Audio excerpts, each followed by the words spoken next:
আসসালামু আলাইকুম ভিউয়ার্স, সবাই কেমন আছেন? আল্লাহর রহমতে আমি ভালো আছি। আমি আজকে পায়েস রান্না করে দেখাবো এক পোয়া হাঁসের চাউলে, একদম খুব সহজভাবে।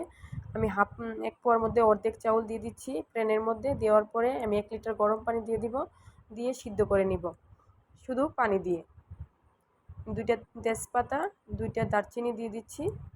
এখন আমি একটু ঢাকনা দিয়ে ঢেকে দেব। ঢেকে দেওয়ার পরে আবার দেখব কতটুকু সিদ্ধ হয়েছে। জি, এখন অনেকটাই সিদ্ধ হয়ে গেছে।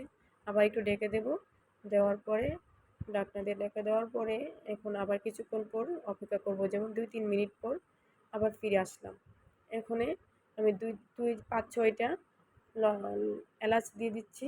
এখন আবার একটু ঢেকে দিচ্ছি। দেওয়ার পরে এখন আমার প্রায় সিদ্ধ হয়ে গেছে। এখন 1 লিটার দুধ দিয়ে দিব, খাঁটি গরুর দুধ দিয়ে দিলাম।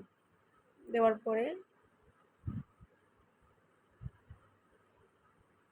আমি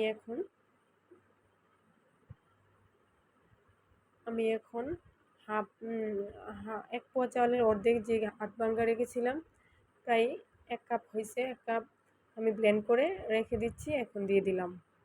দেওয়ার পরে একটু ঢেকে দেবো। এরপরে আবার একটু বলক আসার আগে আমি অনবরত নাড়তে হবে, যাতে নিচে লেগে না যায়। এখন নাড়াচাড়া দিয়ে একটু ঢেকে দেব। 2-3 মিনিট ঢাকার পরে এখন আমি ঢাকনা উঠিয়ে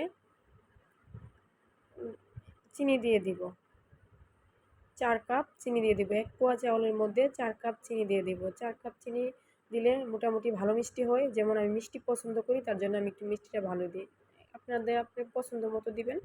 এখন আমি চিনি দিয়ে একটু ঢাকনা দিয়ে ঢেকে দিলাম।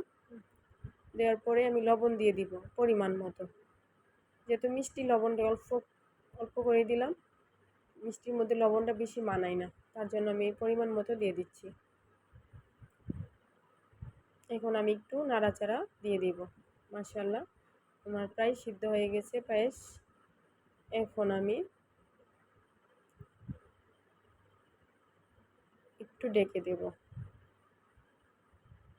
এখন আমি এখন আমি টুকটুক করে নিচ্ছিলাম কাজু বাদাম, কাঠবাদাম দিয়ে দিচ্ছি। এখন আমি নারিকেল কুড়িয়ে রেখেছিলাম, একটা নারিকেল পুরোটাই দিয়ে দিব। নারিকেলটা দিয়ে নাড়াচাড়া দিয়ে দেব,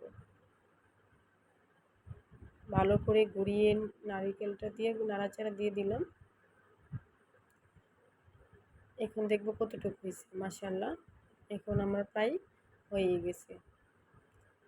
এখন আমি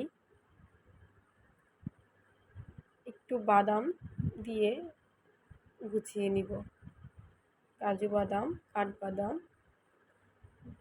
দিয়ে দিব। দেওয়ার পরে আমি একটু পরিবেশন করার পরে আবার একটু দিয়ে দেব কিচমিচ। কিচমিচ দিয়ে দিব সুন্দর করে। কিচমিচ দেওয়ার পরে দেখেন কত সুন্দর করে গোছানো হয়েছে। আসসালামু আলাইকুম, সবাই ভালো থাকবেন, সুস্থ থাকবেন। আল্লাহ হাফিজ।